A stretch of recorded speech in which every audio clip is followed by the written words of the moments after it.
such a nice introduction. I wasn't expecting that. So I talked to my husband just for a couple minutes last night, and one of the first things I said to him, I said, "How's Rosie?" Because when I left home, Rosie wasn't feeling very well. Rosie is one of my chickens. So yes, I am a crazy chicken lady. I don't have a fancy PowerPoint. I can hardly work my smartphone I just got, so you'll just have to see me. So when Pat asked me about a month ago if I would talk here, I cried. I'm kind of an emotional, big crier, so I'll probably cry again. I've got my tissues, but it's kind of terrifying to speak in front of this many people. I can barely handle a room of 10 to 15 at a home party. So I thought maybe I'll just go sit down, and Heather or Randall, wherever you are, does somebody want to come tell us where the trip is going to be? Yeah? No? All right, no, I tried. But I'm excited for Ireland. Who's excited for Ireland next month? 40 days. Is that Randall? What's that? You're telling Ayla where we're going. Ayla, come up here and tell us where we're going. No? Okay.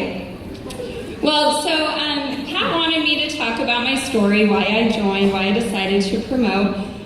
My story, I feel like it's not anything amazing, but it's a story of not quitting and not giving up. So I hope that I can help at least one person here today. So as they said, I just celebrated my 7th Usborne anniversary last week. I've been a team leader for just over a year and a half now, so I had a big gap in there, not the typical story. But like many others, my story starts that I fell in love with the books. I went to a party, I hosted a party, and then I kind of got talked into joining. And I thought, okay, well, I'll just do this a little bit. I'll learn some free books for my kids because I wanted all of the books like we all do. And I never planned to really stick with the company very long or to do much with it. So shortly after I signed up, my team leader, Becky Parkinson, had a new consultant training at her house that I went to. And there was just myself and one other person there, I think. And when Becky got to the part about promoting, I kind of tuned her out a little bit.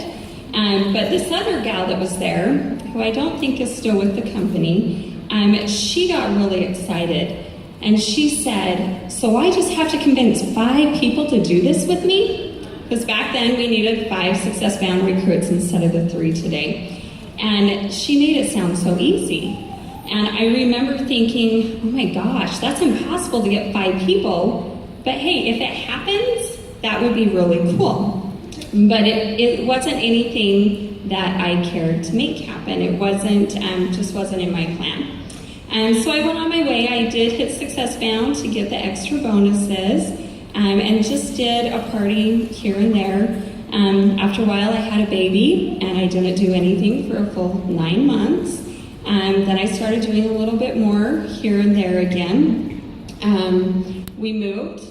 In that time, a couple years after I signed up, we had to move. We moved from a place that had a lot of consultants to a town that didn't have hardly any consultants. And so after some time, I decided if I was going to do this business, I needed to do it. And so I signed up for my first booths, doing them on my very own. Got some leads from that, started getting into home parties a little bit. And you know, all this time, I'd had that thought of promoting to team leader in the back of my mind. I'd had a few recruits here and there, but nobody really did anything. I even had 1 month that I had 3 recruits, and this was shortly after they changed from needing 5 to 3. So I was super excited. I thought, awesome, I can do it now. I've got these 3 recruits. Well, a funny thing happens to people I recruit. About half the people that I've recruited, they end up getting pregnant right afterwards. And then, for whatever reason, they think the only thing they can do is sit and be pregnant. So that still didn't go. Still didn't happen. But I finally decided that, yes, I wanted to promote to team leader. A big part of that was going to regional trainings. At the Salt Lake Regional, every leader, whether a team leader or an executive, gets to wear a tiara. So that was always really inspiring to me to see all these other women, these moms, just like me, that I could relate with, wearing tiaras. And I even told Randall at my first or second regionals, I said, next year, I will be wearing a tiara. Well, the next year came, and there was no tiara, but I still went. And coming to convention, it took me a few years before I came to my first convention, and that was hugely inspiring too. So I finally made that decision that I would promote to team leader, sent in my team leader application, but I still had a hard time. I'm a very shy person. I'm not a very outgoing person normally. So my recruiting time, my date came and went, and it came and went again. And honestly, I felt like a failure. The word goal has been really hard for me because as a teenager and in college, I would set goals all the time. I would set goals, I would accomplish those goals and feel great. But as an adult, and especially with my business, in my mind, if I did not accomplish that goal, I was a failure. And I'm sure there's others that feel that way. Heather talked with us a lot, I think it was last year at convention, about failure, and it's just a part of life. It's just a part of the process for so many people. But for me, it was also really hard because we hear it all the time, you just decide to promote and then you do it. But it doesn't always happen in 2 to 3 months for some of us. Life happens. Sometimes, like myself, we're just our own worst enemy, whether we're too shy to talk to people and to share the business or whatever it is. I didn't have a ton of support. I didn't have family living in my town, so no help from my family. And especially the first 3 or 4 years, I would always hear my mom's voice in the back of my head. She would say, people don't want to go to those parties. They don't want to go. They don't want to spend money. They just buy things because they feel like they have to.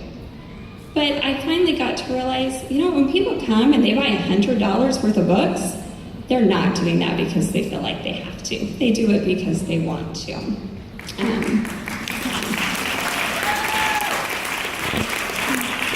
My husband, I love him, but he had a hard time. Okay, you guys can relate. He didn't like me being gone in the evenings or on weekends. He didn't like having to babysit his kids. But he knows now he is not babysitting, he's being a father, right?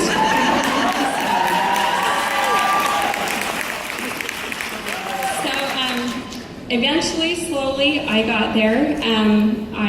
My recruits did not come all at once. They came with very long pauses in between my success-bound recruits.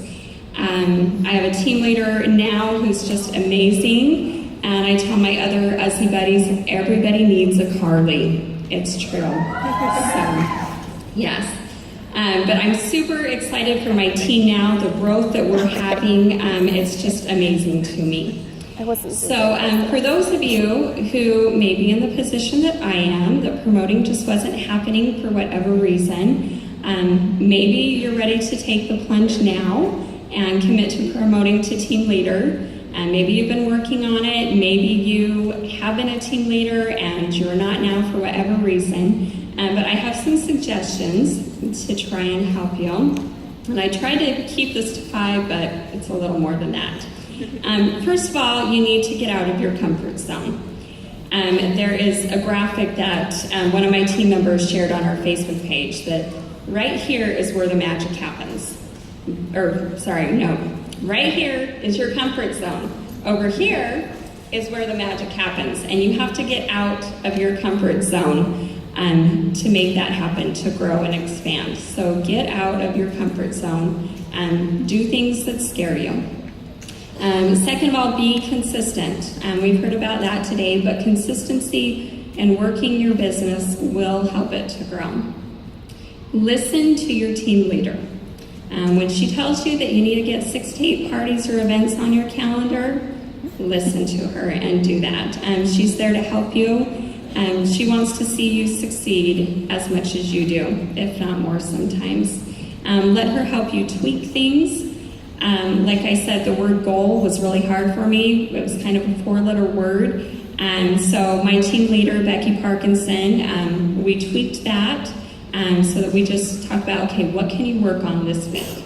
To make it more about what I could do, what I could control, rather than what other people were doing. So that was a huge help. Also seek the help of your upper level team leaders. I'm pretty sure I've cried on the phone with all of my upper level leaders at least a time or two, but they were all a huge help to me. Don't be afraid of hearing no. As Julianne tells us, build a bridge and get over it. No's are inevitable. They are going to happen, whether it's with booking parties or with recruiting. Some will, some won't, so what? Try not to take the no's personally. Just moved on. I've never had a relationship ruined by asking someone if they wanted to host a party or if they wanted to join my team. The next one, and this was huge for me, don't let failure or the fear of failure stop you. Robert F. Kennedy says, only those who dare to fail greatly can ever achieve greatly. No great things were ever achieved without some kind of failure along the way. Another huge help to me, get an Uzzy buddy or two, whether it's someone on your team, someone outside of your team. Uzzy buddies are awesome. They can be a huge help and support and cheer you along the way. If not for one of my wonderful Uzzy buddies, I would not be going to Ireland next month. So she knows who she is. I love her. Let's see, also, let God help you. Those who are religious, don't be afraid to ask God to help you in your business. I heard someone at our church speak once, and she said, the things that are important to us are important to God as well. Just like with our kids. My youngest is 6 years old, and he is obsessed with John Deere tractors. He loves John Deere because they are green, and green is the best color. We don't live on a farm, we don't have a tractor, but he loves John Deere tractors. So because they're important to him, they're important to me. And anytime we see a John Deere tractor, I point it out to him, and he got to drive one recently, and that was such an awesome thing for him. But just like the things that are important to our children are important to us, the things important to us are important to God. So.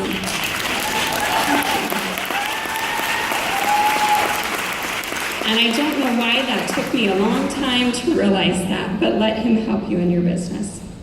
And then the last thing, believe in yourself. Don't stop believing in yourself and stop any negative self-talk. I would always tell myself, I can't recruit. I can't book parties very well. People don't want to have parties with me because I'm not an orange, fun person. But stop your self-talk and believe in yourself. Believe in this company and believe in the amazing products that we have and our awesome home office that's here to help us all along the way. Don't be selfish in sharing this opportunity that you have. There's a lot